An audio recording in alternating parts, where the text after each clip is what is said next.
Good morning, good afternoon, good evening, whenever it is you're watching this. Pastor Helmer here saying hello, praying, hoping that you are doing well, that you are healthy, but most importantly, that your faith has remained unshaken and that you are staying faithful and spiritually nurtured in these weird times and these distant times that we're living. Welcome to the A&R for today. We're trying to stay in touch with you, as I hope that you are trying to stay in touch with us, so that you know what's happening with church, what we're doing, what we're trying to do, or what's happening with us. So that's not so much an announcement, but a formative part. California continues to lock down and have the restrictions. There's been no updates with the church as to what's going to happen or how the churches are allowed to function moving forward. There hasn't really been much change to that. As I said last week, we won't be opening for the month of August. I'm going to look at August as a preparation month, as in we're going to prepare so that we can prepare for an opening, a very soft opening in September. Whether we have service here in the sanctuary or maybe we can have service outside, I do want to start opening church in some capacity, in some limited capacity. I'm going to use the month of August to prepare for a limited opening, as I've been saying this whole time. The idea of having service outside is something that is permitted, that is allowed. The state does allow for 100 people to get together for protests, so I am going to make a safe assumption that we can congregate outside under 30 people, 40 people, and have a worship service. So I am going to shoot for September to see if we can do that. So more information to come as we move forward with it. And just to give some good news in the middle of these dark times, in the middle of all the information you've been receiving, all the negative information you've been receiving, just want to let you guys know that as of today, 1,325,805 people in the U.S. have recovered from COVID, and worldwide it has been 9.6 million people in the world who have recovered from this pandemic, have recovered from COVID-19. Some light in the end of the tunnel, some hope, something to look forward to. If you know somebody or maybe you're suffering through it, just know that people are coming out of this alive. People are recovering from this, and it's something that can give us hope that this will end soon. Let us do our part. Wear your masks, clean your hands, and keep your 6-foot distance in between people so that we can get this over with as soon as possible. The second announcement for today is, as we've been saying, every Wednesday, Mara and Samuel have gathered a group of volunteers who come on Wednesdays at 12 o'clock. Sister Raina cooks, if I understand, all of the food at 12 o'clock.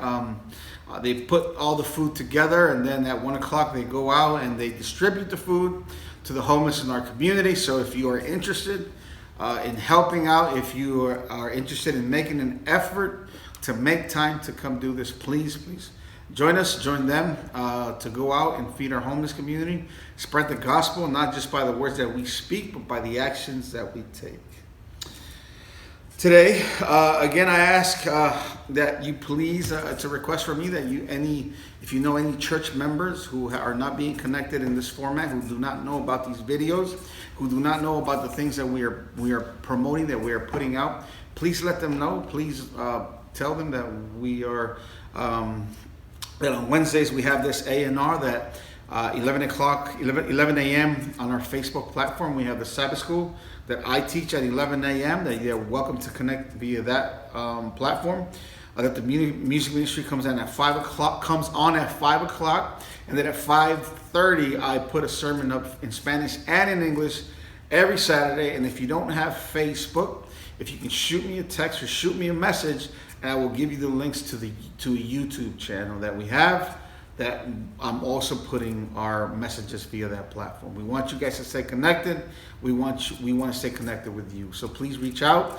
Please tell people about these videos so the church can stay connected or some form of unity while we are separated.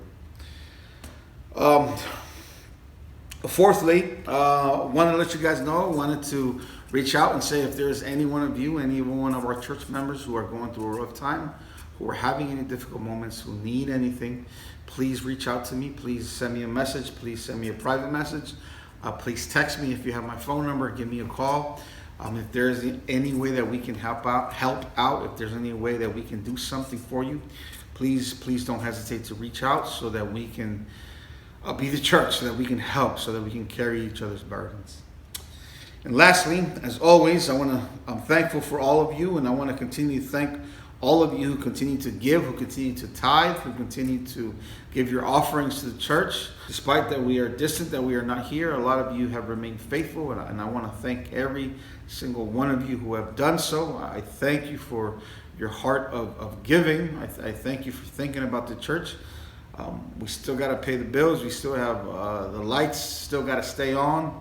And in order for us to come back, in order for our doors to continue to be open, we have to pay all the bills. So thank you all of you who continue to give, who continue to support, who continue to show your love for the church, and that you believe in what we're doing here. So may God bless you, and may He multiply whatever you give. In today's reflection, church, I want to make it a little bit more personal in regards to what's happening around us. I get the question asked a lot, especially when I call people, when I visited a few of you, and I've been asked the same question. The idea of this COVID thing, how do I feel about it? What do I think the church's stance on it should be? And if we open in September, if we were to open anytime sooner, or in September, if we were to do that, are we being irresponsible if we open, if we decide to worship? Is that us being irresponsible in a sense? As of now, 27 states have a higher death rate, per capita than California does. Here in California, we know that 8,300 people have died in California alone. 8,300 people, and I always say this because there's always someone that feels offended by this. Of course, any death, anyone that has died from this is a loss. It's a mourning that we have. I don't wish to say that it's not relevant or important. Every death is important, and we mourn every death. But I would like to say that we also have the ability and we have the right to celebrate life. We also have the right to thank God for all of those who have lived, all of those who have gone through it. I think it's okay also that we give hope to those that are going through it and say, hey, worldwide, we have 9.6 million people who have recovered from this. It's okay to say we have a lot of people who have recovered, and even though some have had some lingering repercussions of having it, it appears that some will suffer through it. They are still living. The contrary to that is that they died, period.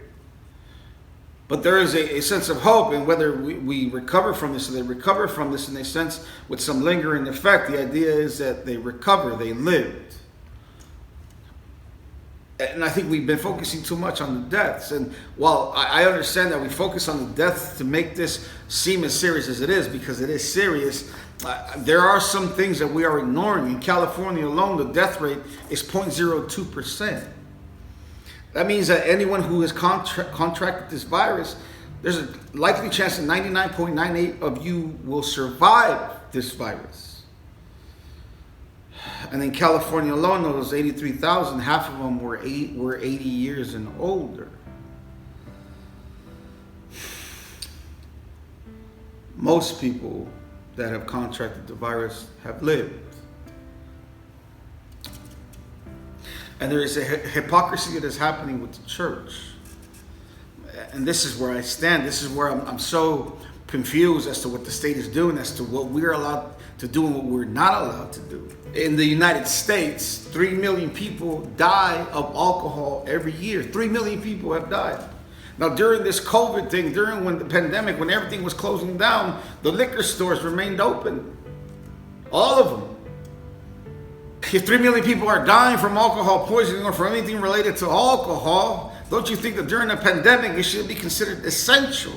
441,000 people die of smoking cigarettes every year, but yet yet they're still for sale. They're still something that we sell. There's no ban on them. Nothing's being closed.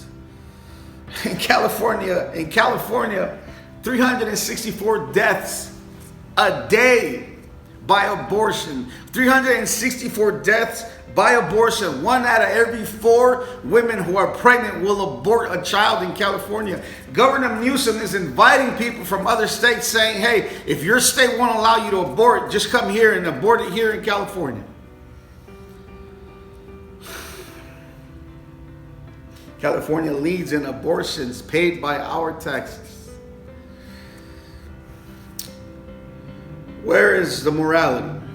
Where is the sanctity, the true love for human life that is what we are protecting? You can kill your baby, but you can't go to church. You can drink yourself to a death if you want, but you can't worship at a church. You can protest, loot, and riot if you want. You can go in the hundreds of thousands, but you can't sing at church.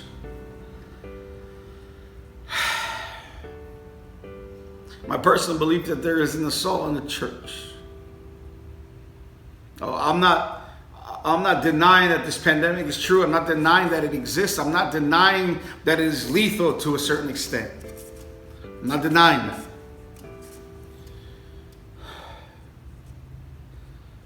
But as a church, as a people, we have placed our confidence in the state, our leaders, and our rulers. We've prayed for them, as we should continue to. For their soul, for their leadership, for their life. We should continue to pray for them. But now it seems as though these leaders are trampling on certain moral beliefs, or using morality, or using the protection of life as an excuse to impose laws, God-given laws, on our right to worship. Indeed, they've said it's the interest of human life. It's that they have everyone's best interests at heart. Yet at this time, it seems like the church is the one that is being restricted. Rioters, looters, protesters are allowed to assemble as freely as they please, but the church has to have limitations. Personally, church, I believe that it's time for the church to be the church. To stand, place our faith in God, and His will be done.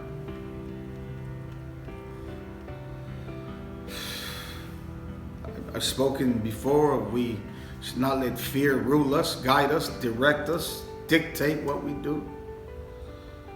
We should cease to be afraid. We should no longer be afraid. And as the state imposes on the church, I believe that it's time to demonstrate our God-given gift to worship Him freely.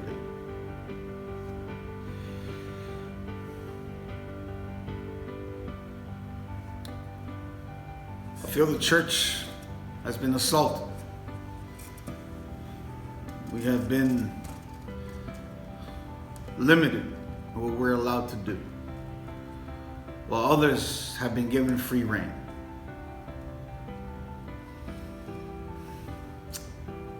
And that's how I feel about it.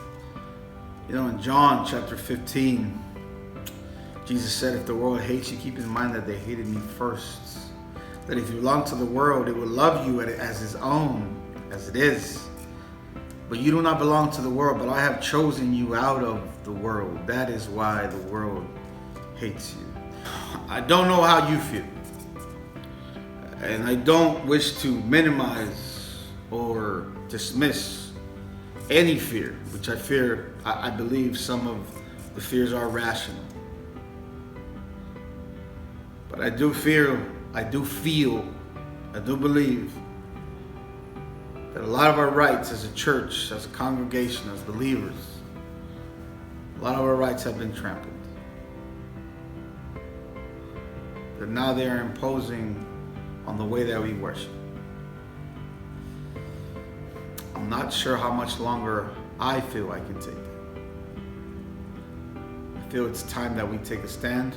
I feel it's time that we worship freely as we have been called to. Just my sentiment, just my thought. May God bless you, may He keep you until we congregate again. Pásalos.